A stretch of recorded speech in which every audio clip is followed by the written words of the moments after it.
Hi guys, welcome again to Barker's Barbecue. Today I'm going to show you the top 10 tools to up your barbecue game.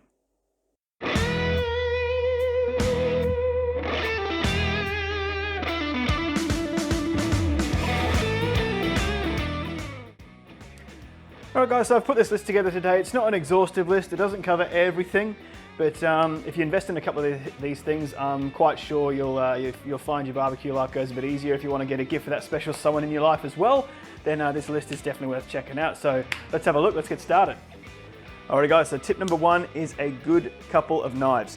So let's have a look in the knife roll here. So if you do like the look of this knife roll, do hit up Macca Knife Rolls on Facebook or Instagram. All these are handmade in Tasmania. Beautiful pieces of kit, he'll definitely hook you up. So three main knives that I use all the time. So number one is my Dexter filleting knife. This is about 8.5-inch knife. Perfect for trimming briskets and getting all that silver skin off those different cuts that you need to for barbecue. Second one is a really good chef's knife. This is a Dal Strong 8.5-inch. I love Dal Strong knives, they're really good. Well worth their salt. And last one here is a really good slicer for your briskets and whatnot. So I picked this up a few years ago. It's an old hickory slicer, cost me about $50 plus postage. And it's a high carbon steel blade, holds an edge really nicely as well. And yeah, it just goes to show you don't have to spend a ton of money on a good slicer. So good slicer, chef's knife, and a filleting knife as tip number one. Tip number two is a really good quality thermometer. This is a Thermopen Mark IV. I've had it for about 4 years. I won this in a competition. It has never, ever let me down. I haven't even changed the batteries in it ever before. And yeah, these are really quick read thermometers. As soon as you pop it in there, it reads within about 3 seconds. Really good for that quick on the fly temp readings. As you go through barbecue, your reliance will decrease less and less on these. Like as I always say, temperature's always just a guide, especially when you get beyond that 190 Fahrenheit area. You want to start probing and see if it's probe tender now.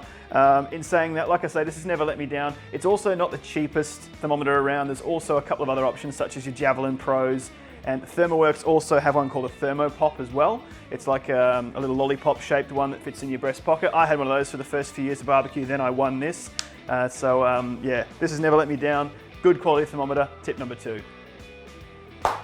Tip number three is a good set of cutting boards as well. So I use plastic and wood. So wood is more for the end, you know, for presentations and things. So with my plastic ones, like I said, raw meat, raw veg, really good to have a really big size one as well. Don't skimp on the size because, you know, it gives you the freedom to, you know, put your scraps over to one side while you've got the workspace to work with the rest of what you're trimming. And for presentations and things, and even for regular cutting and things, you know, you can use your wood boards. I've got like a nice Jarrah board here. I've accumulated a couple over the years. This one here is from Fred Watt Timber Creations. It's an absolute beast of a thing. And you'd be amazed the difference a good cutting board makes to your prep work as well as your presentation. But tip number four is a good quality butane gas torch. So these are really great to use. I use them for lighting firelighters, use them for, you know, giving something a bit of a toast if it needs it.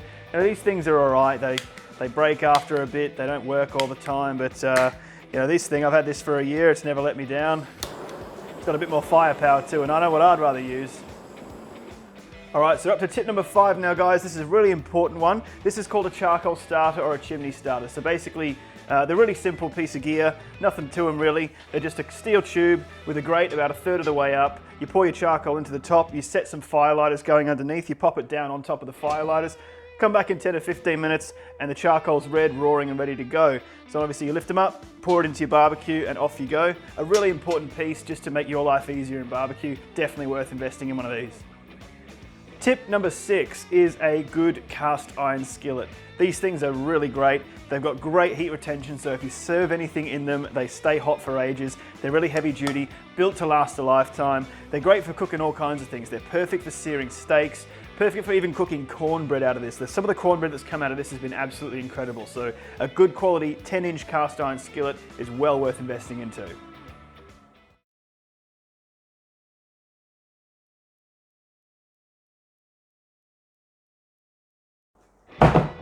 Tip number seven, get yourself some seriously big eskies so you can rest your meat and also beers. Speaking of resting meats, Tip number 8 is to get yourselves down to the local catering shop and grab yourself some stainless steel trays like this. A bit more structurally sound than your foil ones, perfect for resting meats in. This is perfect for brisket, it's nice and deep and holds those juices perfectly. I've got a shallower one here that I use for resting ribs and also serving briskets on. I've also got my half pan here. And the great thing about these is that these half pans are the same size as the foil trays you get from Bunnings. If you use these instead, you know, throwing less of those away, it's a bit better for the environment. It's definitely worthwhile investing in a handful of these. Tip number 9 is to get yourself some heat-proof gloves. Now these are different to welding gloves, obviously. They've got these heat-proof pads on them. You can actually handle lit charcoal with these for a short amount of time, which is really great if you're looking to sort of rearrange how your firebox is set up. These are really great to get. They're not ideal for fire cooks using wood where there's actual flames because they tend to burn up a little bit, as you can see there's a little bit there. But yeah, really ideal for being able to use and move your lit charcoal around your firebox while it's lit. And while we're on the subject of gloves, tip number 10 is to get yourself some black rubber gloves. If you use any of those white gloves or the blue gloves, your barbecue's going to be terrible. I don't make the rules, it's just facts. Now once you have the black gloves, one of my favorite little barbecue hacks is to get yourself one of these cotton gloves. You can get packs of these on eBay for really cheap. And then what you do is you put your black rubber gloves over the top, just like that. And that's perfect for serving. When you're cutting meats and things, you can handle them. They're red hot and you can serve them hot. So yeah, that's one of my favorite tips for serving barbecue. Last quick I wanted to get in here, guys, bonus tip, tip number 11. You can tell how well researched this video is. So this is a vac sealer. Definitely well worth picking up if you want to get the most out of your barbecue. If you're doing a whole pork shoulder, you know, if it's just the two of you or a family of 4, you might not get through it all. You can lock the rest of it down in these Ziploc bags, chuck them in the freezer, boil them up in a bag. They're almost as good as the day you cooked it. So well worth investing in one of these. And don't be too worried about not being able to find the specific bags for them. These go on sale every 6 months at Aldi, so nothing to worry about there. Definitely worth grabbing one of these. And that's my list, guys, so thanks so much for watching my video today. I hope you got something out of it. As always, I'm on Facebook, Instagram and YouTube, so please do like and subscribe. And all the best, and thanks again for watching.